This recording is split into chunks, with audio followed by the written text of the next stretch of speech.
Përshëndetje të dashur dhe mirë se erdhët edhe në videon e radhës. Në këtë video do të ndalemi tek mësimi 15 i nivelit A1 për nivelit të parë të gjuhës angleze. Do të shohim të paktën 3 aspekte. Adverbs of frequency, to që në shqip ne i themi ndaj foljet e shpreshtësisë. Pra, me thënë më thjesht fjalë që do t'i përdorim për të treguar se sa herë ndodh ose nuk ndodh një veprim i caktuar. Do flasim pak për a typical day, një ditë tipike, veprime që i bëjmë në një ditë të zakonshme, dhe në fund pastaj do të shohim një dialog ku do t'i vendosim në praktik ato aspektet që do të mësojmë edhe në këtë mësim. Ne të fillojmë pak me aspektin e gramatikës, të shikojmë pak adverbs of frequency, fjalë për fjalë ndaj folje të frekuencës, pra të shpeshtësisë. Aspekti i parë na tregon se ku i vendosim në fjali. Atëherë mund të duken fjalë shumë të vështira, por si fjalë për sa u përket ndaj foljeve, me shumica prej jush ndoshta tashmë po i përdorni. Adverbs of frequency go before simple present verbs. Okay? Në përgjithësi ndaj foljet e shpeshtësisë do t'i përdorim në kohën e tashme të thjeshtë, atë çfarë kemi marrë deri tani. Pra, kur tregojmë në përgjithësi gjërat që janë zakon ose gjërat që janë të vërteta. Atëherë kur do t'i vendosim? Do t'i vendosim përpara foljeve. Okay? Nëse shikoni shembullin që kemi më poshtë, kemi I always. Always është një ndaj folje shpeshtësie. Have breakfast. Pra, ku e kemi vendosur? Kemi vendosur përpara foljes have. I always have breakfast. Pra do t'ishe gabim nëse ne pa dashje do të thoshim I have always breakfast. Jo, në mënyra dur është I always have. Edhe tjetra. Usually, usually, ndaj folje shpeshtësisë, get up at 7. Ku e kemi vendosur? Përpara foljes get. Pra, unë gjithmonë ha mëngjes, I usually get up at 7, unë zakonisht çohem në orën 7. Okay? Tani, për sa i përket foljeve në përgjithësi, për sa i përket foljes jam, pra foljes be, vendi nuk është i njëjtë. Shikoni pak për kufizimi tjetër. Adverbs of frequency go after be. Pra, nëse në një fjali do të kemi foljen jam, pra foljen be, duhet jemi të kujdesshëm që ndaj foljen e shpeshtësisë, ndryshe nga foljet e tjera, te folja be ta vendosim mbas foljes be. Një shembull, Jack is always late. Ku e kemi vendosur always? Mbas is, që është pjesë e foljes be. Do t'ishte gabuar nëse ne do thoshim Jack always is late. Tani, nëse na ndodh që të bëjmë gabim, nuk është ndonjë problem sepse konteksti nuk është se do të ndryshojë shumë fare, por siç kemi thënë edhe në videot e tjera, do të duket që anglishtja jonë nuk është fort në nivelin e duhur. Okay? Atëherë, të shikojmë pak një aspekt tjetër. Të dyshi. With never, pra never është një ndaj folje tjetër shpeshtësisë, që ka kuptimin kur ose asnjëherë, pra është absolute. With never use a positive verb. Tani, çfarë do të thotë kjo? Fjalë për fjalë me never, pra me fjala never, përdor një folje pozitive. Okay? Është ky rregull i përgjithshëm që nuk mund të kemi dy forma negative në një fjali, se ose nuk përdoren, ose kuptimi do të jetë pozitiv pasaj. Duke qenë se ndaj folja never tashmë ka kuptimin negativ në vetvete, ajo do të shoqërohet nga një folje në formë pozitive, pra nuk ka nevojë që ne të shtojmë not, ose don't, ose doesn't, varet nga forma që po përdorim. Okay? Për shembull, he never eats meat. E ka kuptimin negativ. Ai asnjëherë ose ai kurr nuk ha mish. Okay? Nuk ka nevojë që ne të themi he doesn't never eat meat. Ose njërin ose tjetrën, pra ose doesn't ose never. Nuk mund t'i kemi të dyja negativet në të njëjtën fjali. Atëherë kemi disa ndaj folje shpeshtësie. Ktu kemi thënë në të djathtë, po të shikoni këtë tabela, kam përmendur 4 më të përdorshme. Kuptohet, pastaj në nivelet e tjera do të shohim edhe disa të tjera. Fillim kemi always, që është absolute, pra tregon gjithmonë, okay? Kemi usually, që ka kuptimin shpesh, pra po të shikoni më shumë se gjysma. Kemi sometimes, që ka kuptimin disa herë, pak herë, dhe në fund kemi never, që edhe kjo në krahun e kundër si always, por është absolute, asnjëherë ose kurrë. Okay? Pastaj në përdorimin e usually shpesh dhe sometimes pak ose disa herë, do të kemi parasysh në disa raste janë relative, do të thënë çfarë konsiderojmë ne sipas kontekstit shpesh dhe çfarë konsiderojmë sipas kontekstit pak herë ose disa herë. Le të shohim pak a typical day, pra disa shprehje që ne mund t'i përdorim në anglisht për të treguar veprimet e një dite normale. Okay? Fillojmë me të parën, get up, qohem, jo zgjohem, për zgjohem kemi fjalë tjetër, get up, qohem, have breakfast, ha mëngjes, take a shower, bëj një dush. Ata që janë duke mësuar versionin britanik të anglishtës, në vend take a shower, mund të shikojnë shprehjen have a shower. Të dyja kanë të njëjtin kuptim, si take a shower, si have a shower, do thotë të bëjmë dush. 4. Go to school. Këtu të jashtë është gabim, pra duhet kemi vetëm go to school, pra shkoj në shkollë. Okay? Ose go to work, shkoj në punë. Kujtojmë edhe një herë, nëse do themi me një mjet transporti, të mos përdorim with, që do të ishte përkthimi fjalë për fjalë, por të përdorim by bus, by train, by car, etc. Pra, për shembull, go to work by bus, shkoj në punë me autobus. 6. Have a coffee, pi një kafe. 7. Have a sandwich, ha një sandwich. Shtojmë disa aspekte të tjera në të majtë, përsëri a typical day. Have lunch, ha drek.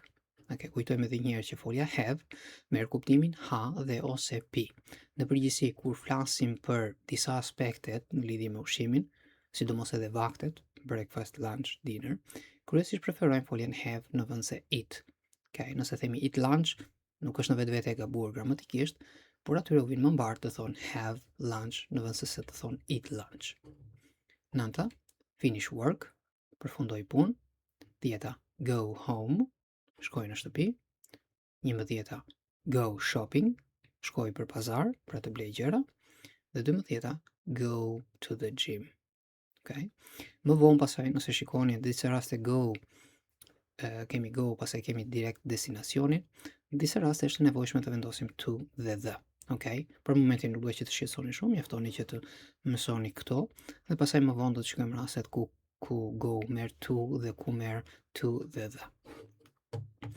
Në të djathtë kemi disa aspekte të tjera, make dinner, bëj darkën, have dinner, ha darkën, do housework, bëj punët e shtëpisë, watch TV, shoh televizor, take a bath, lahem në vask, pra ndryshimi nga take a shower, bëj dush, take a bath, lahem, pra bëj dush, kuptimi që lahem në vask.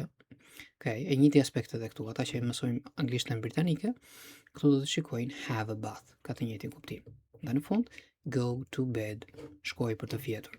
Edhe pse fjalë për fjalë do thotë shkoj në krevat, por në anglisht e përdorim me idenë që shkoj për të fjetur. Të shohim disa aspekte të ditës. Në mëngjes do themi in the morning. Në pasditë do themi in the afternoon. Dhe në mbrëmje do themi in the evening. Në mbrëmje. Në përgjithësi mes pjesët e ditës do të përdorim parafjalën in, por jo në të gjitha rastet. Do shikojmë më vonë që ka disa aspekte të ditës, për shembull siç është nata, që nuk themi in, por do themi at night. Do t'i mësojmë edhe këto pak e nga pak. Atëherë, të shikojmë pak përdorimin e go, make and do. Go është pak më e lehtë sepse shkoj, ndryshon goxha nga dy të tjerat. Por make edhe do, ne në shqip i përkthejmë të njëjtën folje, me të njëjtën fjalë, pra me fjalën bëj. Dhe është me vend të ngrejmë pyetjen se meqense ne përkthejmë fjalën bëj, ku mund të përdoret njëra dhe ku mund të përdoret tjetra. Tani, në këtë nivel për disa aspekte e përmend shpesh, sepse në varësi të niveleve, në varësi të nivelit ku do të ndodhemi, do futemi edhe në detajet që i përkasin atij nivelit. Tani, një përkufizim i përgjithshëm, relativisht i thjeshtë mund të themi që mund të bëjmë dallimin nga make dhe do, është se nëse ne do na duhet të përgatisim diçka, për shembull, mendoni pak në lidhje me ushqimet, që ne të bëjmë darkën, duhet të përgatisim ushqimet, të gatuajmë, t'i lajmë, t'i bëjmë gati, të bëjmë sallatën edhe kështu me radhë, Nëse do na duhet të përgatisim për të bërë diçka, pra të bëjmë një farë përgatitje, në përgjithësi do përdorim foljen make në vend se sa do. Jo gjithmonë është e lehtë sepse në disa raste mund të kemi aspekte që nuk hyn thjeshtë kjo kategori, por për momentin na mjafton ky ndryshim. Pastaj më vonë do të shikojmë edhe raste më të detajuara. Atëherë, për shembull, make, në rastin, siç tham, make dinner, make coffee, bëj dark, bëj kafe, pra për sa u përket ushqimeve, pijeve që duan një farë përgatitje. Kurse për sa u përket për shembull housework, punët e shtëpisë, ose homework, detyrat e shtëpisë, do të përdorim do housework. Okej? Atëherë, ja këtu siç e përmendëm pak më përpara, të shikojmë pak përdorimin e go. Okej? Go mund të ndodhi që të shoqërohet direkt nga destinacioni, siç për shembull kemi go home. Mund të ndodhi që të ketë nevojë për to mbas saj, si në aspektet go to work, go to school, go to bed.